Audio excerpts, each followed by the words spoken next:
OTT platform నెట్ఫ్లిక్స్కు సరికొత్త కష్టం వచ్చింది. ఇటీవలి ఈ సంస్థను బాయ్కాట్ చేయాలంటూ సోషల్ మీడియాలో భారీ ఎత్తున నిరసనలు వచ్చాయి.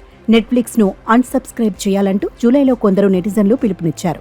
ఇప్పుడు ఆ ఎఫెక్ట్ నెట్ఫ్లిక్స్ పై పడినట్లు తెలుస్తోంది. ఇప్పటి వరకు సుమారు 2 మిలియన్స్ సబ్స్క్రైబర్స్ని నష్టపోయినట్లు తెలుస్తోంది. అన్సబ్స్క్రైబ్ చేయడంలో ట్రంప్ అభిమానులు, అనుచరులు, మద్దతుదారుల పాత్ర కీలకంగా ఉందని ప్రచారం జరుగుతుంది.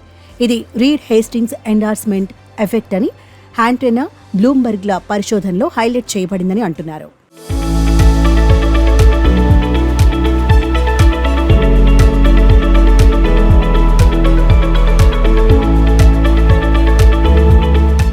ప్రెజెంట్ అమెరికాలో అధ్యక్ష ఎన్నికల సందడి కొనసాగుతోంది. ఈసారి పోటీలో రిపబ్లికన్ అభ్యర్థిగా డొనాల్డ్ ట్రంప్, డెమోక్రాటిక్ అభ్యర్థిగా కమలా హ్యారిస్ పోటీ పడుతున్నారు.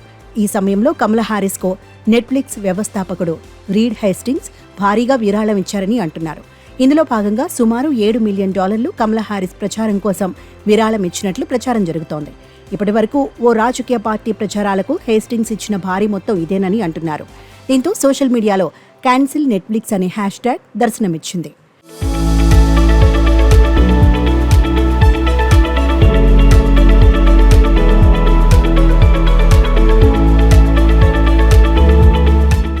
అయితే దీనిపై స్పందించిన పలువురు నెటిజన్లు, మనకు ఎన్నో ఓటీటీ ప్లాట్ఫామ్స్ అందుబాటులో ఉన్నాయి, ఇప్పుడు దేశ పౌరులైన మనమంతా ఏం చేయాలో తెలుసు కదా అంటూ పోస్టులు దర్శనమిచ్చాయి.